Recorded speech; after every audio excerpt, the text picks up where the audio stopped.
या बातमीपत्राचे प्रायोजक आहेत विल्बर्ट प्रॉपर्टीज, घर प्रत्येकाचं नातं विश्वासाचं।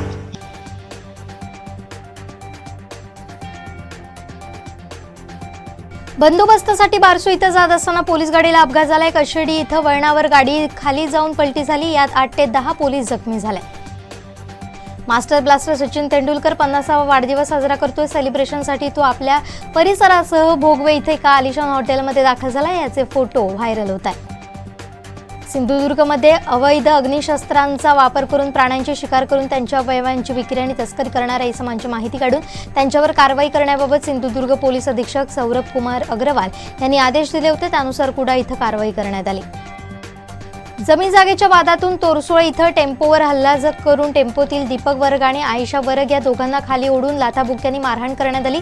देवगड पोलिसांनी 5 जणांविरुद्ध गुन्हा दाखल केला। केरी पेडणी इथं 23 जणांचा ग्रुप किनारी फिरण्यासाठी आला असता त्यातील 4 जण सेल्फी काढत असताना समुद्राच्या लाटात वाहून गेले। त्यात 20 वर्षाची मुलगी आणि 24 वर्षांचा मुलगा आहे। दोघांचे मृतदेह आढळून आलेले नाहीत। सावंतवाडी तालुक्यातील तळवडे इथं परबवाडी या ठिकाणी 2 एकरमध्ये असलेल्या काजूबागेस आग लागून जवळपास 1 लाखांचं नुकसान झालंय।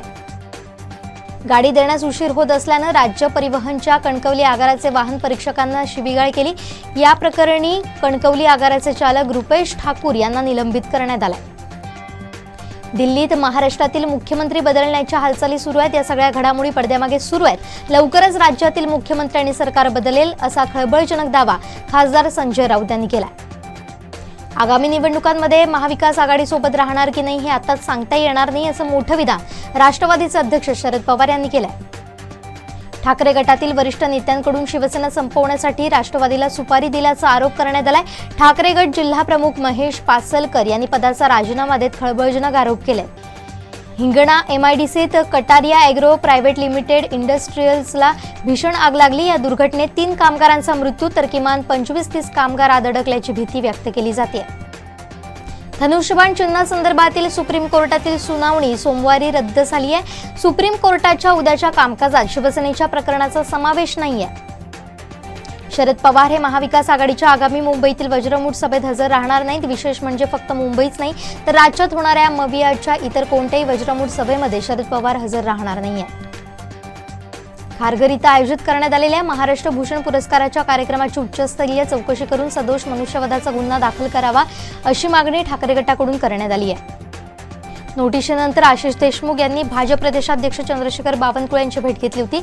या भेटीनंतर आशिष देशमुख यांच्या भाजप प्रवेशाच्या चर्चांना उधाण आलं होतं। ज्यांनी आपल्या भगव्याला कलंक लावला तो कलंक धुवायचा आहेच, पण तो कलंक लावणारे हातही राजकारणात कायमचे काढून टाकायचे, अशी घणाघाती टीका उद्धव ठाकरेंनी केली आहे।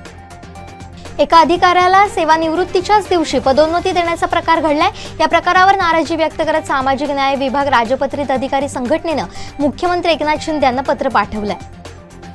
शरद पवारांच्या कन्या सुप्रिया सुळे यांच्याकडे अदानी कंपन्यांचे तब्बल 26,000 शेअर्स असल्याची माहिती समोर आली आहे। उन्हाळ्याच्या सुट्ट्या लागल्या असून विद्यार्थ्यांसह शिक्षकही पर्यटन स्थळ आपल्या गावी जाण्यासाठी नियोजन करतात। यासाठी रेल्वेनं मुंबई बनारस दरम्यान शिक्षक विशेष रेल्वे गाडी चालवण्याचा निर्णय घेतला। पुणे विद्यापीठात अश्लील रॅप सॉन्ग शूट केल्याप्रकरणी विद्यापीठ प्रशासनाच्या विरोधात अभाविपच्या कार्यकर्त्यांनी ट्रॅफिक जाम आंदोलन केलं, परंतु हे आंदोलन करत असताना त्यांनी विद्यापीठात तोडफोड देखील केली।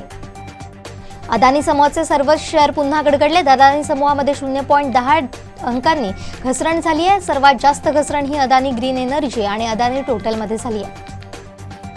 काँग्रेसचे माजी अध्यक्ष राहुल गांधी यांना पाटणा उच्च न्यायालयानं मोठा दिलासा दिला आहे। मानहानी प्रकरणी 25 एप्रिलला न्यायालयात हजर राहण्याच्या आदेशाला उच्च न्यायालयानं स्थगिती दिली आहे। सचिन तेंडुलकरच्या 50व्या वाढदिवसानिमित्त सोमवारी सिडनी क्रिकेट ग्राउंड इथं त्याच्या नावाच्या गेटचं अनावरण करण्यात आलं। तेंडुलकरनं एससीजीला भारताबाहेरील आवडतं मैदान म्हटलं होतं। याच मैदानाकडून त्याला गिफ्ट मिळालं।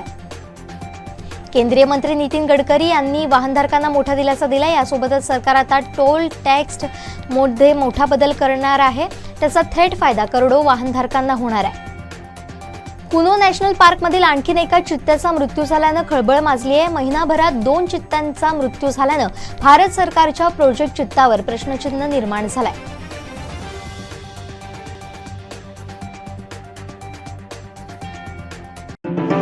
या बातमीपत्राचे प्रायोजक होते विल्बर्ट प्रॉपर्टीज, घर प्रत्येकाचं नातं विश्वासाचं। आमचे दिवसभरातले सर्व अपडेट्स, ताज्या घडामोडी आणि थेट लाईव्ह पाहण्यासाठी सबस्क्राईब करा, लाईक करा कोकणचं नंबर 1 महा चॅनल कोकण 7 लाईव्हचं YouTube चॅनल.